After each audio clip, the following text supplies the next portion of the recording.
The Washington Senate passed a bill Friday afternoon to make priests, rabbis, and other religious leaders mandatory reporters of child abuse and neglect. Murrow News fellow Albert James shows us why supporters say it's crucial to keeping kids safe and why opponents say it could ultimately do more harm.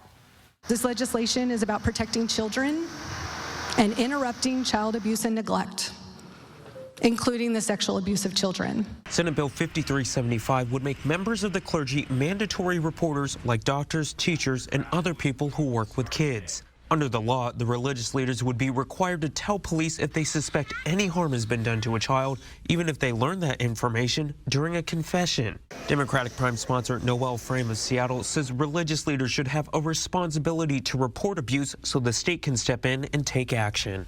Children need trusted adults. They need to know that if they tell somebody they're being abused, like I told my teacher in the 5th grade that I was being abused, that they can trust that that person will make it stop. Frame says Washington is only one of 5 states where clergy aren't mandatory reporters. She believes that has to change in light of reports of churches covering up harm done to children.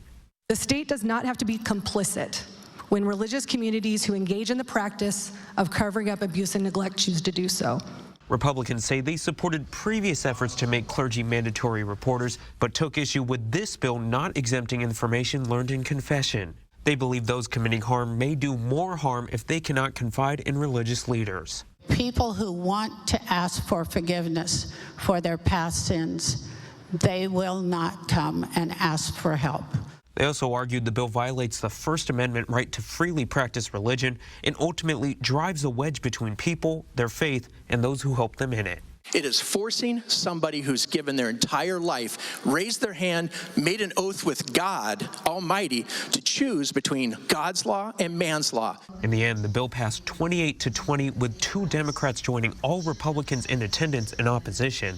The proposal now heads to the House where it'll go through the second half of the legislative process. In Olympia, I'm Albert James reporting.